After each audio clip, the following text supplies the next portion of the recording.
trapped. Now efforts have been redirected away that Pine Gould commercial office block as well. Again, it's believed if there are people who were alive, they're probably not anymore. Things around that building very stable. There have been aftershocks going on morning on Thursday. 21 aftershocks now since the main quake struck. Each of those aftershocks brings the risk of bringing other buildings tumbling down and rescuers, so a very delicate operation. I'm here at the operations centre for the rescue attempts. This is one of the few buildings in the centre of that hasn't been badly damaged, and about 200 or 300 people in fluorescent jackets left from here about an hour ago, going all over the city. They've divided the city into 114 different grids, and systematically they're looking through buildings in each of those areas, looking to see what buildings have been damaged, who may be alive under any. But at this point, it's also a kind of a how can we help have survived, assessing the damage, looking at what people need. All right, Andrew, apologies, but communication not that great, but that was Andrew Thomas talking to us from Christchurch, giving us the update there on the situation in New Zealand. In other news, protests have been going on in Yemen for 2 weeks, and now 7 members of the ruling party have resigned, saying they'll form a new independent bloc. 2 pro-democracy activists were killed and more than 10 injured in clashes overnight. Witnesses say armed government supporters opened fire at demonstrators in the capital, Sana'a. AlJazeera's Hashim Ahalbara is in Sana'a with the latest. There appears to be more cracks on the government and the political elite here in Yemen. The Minister of Tourism, Nabil Hassan al-Faqih, has told President Ali Abdullah Saleh that huge reforms are overdue and that Yemen needs early elections in September 2011 without Ali Abdullah Saleh as running as a candidate for the Minister of Tourism. This is the only way to save Yemen from impasse and from further deterioration of the security situation. 8 members of the ruling party have also resigned from the Parliament, citing concerns over the situation in Yemen and the violent attacks on the pro-democracy protesters. We also understand that the second highest ranking official at the Ministry of Local Administration has also resigned over what he describes as rampant corruption and violent attacks by government loyalists against pro-democracy protesters. Ali Abdullah Saleh remains defiant. He's saying that he understands that people are looking forward to change, but therefore change should be only dictated by ballot box, and that he refuses this whole idea of people inspired by events in Libya, Tunisia and Egypt and taking to the streets to enforce their own agenda of change. Saudi Arabia's King Abdullah has promised $10.7 billion in pay rises, job creation and leniency on loans. He made the announcement as he returned home after spending 3 months abroad for medical treatment. Well, this new development fund is being set up to help struggling Saudis buy homes, get married and start businesses. Residents in Abidjan have fled their homes fearing more violence after reports of gun battles in one of the neighborhoods. It's thought up to 15 soldiers who supported the incumbent leader Laurent Gbagbo were killed during an ambush. Still to come on the Al Jazeera News Hour, we get a glimpse into the life of Gaddafi's son, Saif al-Islam. And rehabilitating former foes, Pakistan tries to reintegrate the Swat Valley's Taliban fighters. That's coming up.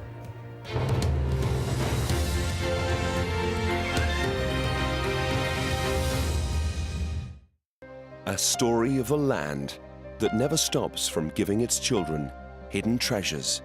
We foster innovation and create bonds between people, between nations.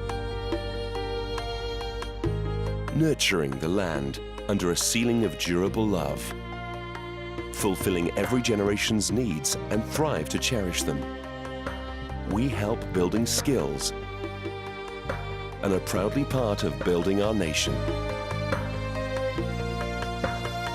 From the mysteries of the desert to the wide open seas, with never-ending stories to be told, creating bonds of life and preserving it.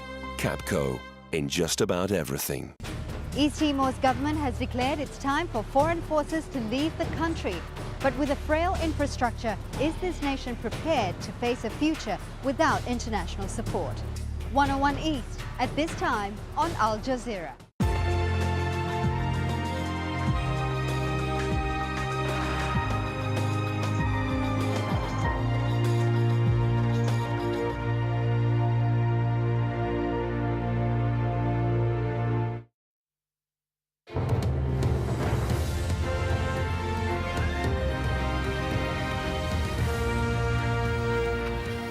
This is Al Jazeera. Our main story is the crisis in Libya, and here are some of the main developments. Italy says that claims that 1,000 people have been killed in Libya are credible.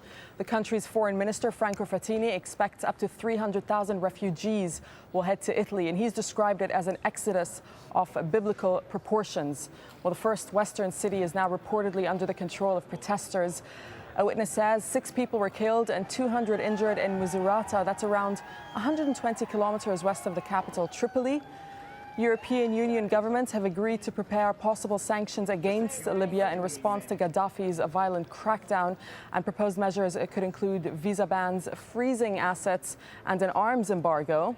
Well, thousands of people are fleeing Libya. More than a dozen countries have sent planes to help their citizens leave. Turkey, meanwhile, is carrying out the largest evacuation operation in its history. An army general has told Al Jazeera a Libyan Air Force pilot refused to bomb the city of Benghazi, choosing instead to eject from his plane. And the general said that his forces are backing the anti-government protesters. And Libya's former justice minister has told a Swedish newspaper he has proof that Gaddafi personally ordered the Lockerbie bombing, which killed 270 people. That was in 1988. Well, Nouri al-Masmari was part of Muammar Gaddafi's inner circle, and speaking to Al Jazeera, he explained why he's deserted Libya's leader. Now what is happening in Libya is genocide. It's mass killing. I mean, come on. How? I mean, either you are a diabolic man that you stay with this man, or either you are a human being and get out. And that's what we have done. The only thing we are going out and we are joining our people. And we will fight with them. We don't care. We die today, we die tomorrow, we die the day after, but one day Libya will be free. And we say our souls, our blood is sold for Libya. Well, Muammar Gaddafi has always kept his family close, with his sons an integral part of his power structure, and perhaps the most prominent is his son, Saif al-Islam. Many in the West came to see him as a reforming influence, but his dramatic appearance on Libyan television, that was on Sunday night, defending his father, shattered many illusions. Barnaby Phillips reports. He was the charming face of the Gaddafi regime, a man who loved art. This kind of face was the beginning of my journey with colors. A man who wooed the world with talk of reform and the promise of access to Libya's wealth. So Saif al-Islam's rambling televised speech came as a shock to those foreign admirers. He said drug addicts, foreigners and Islamists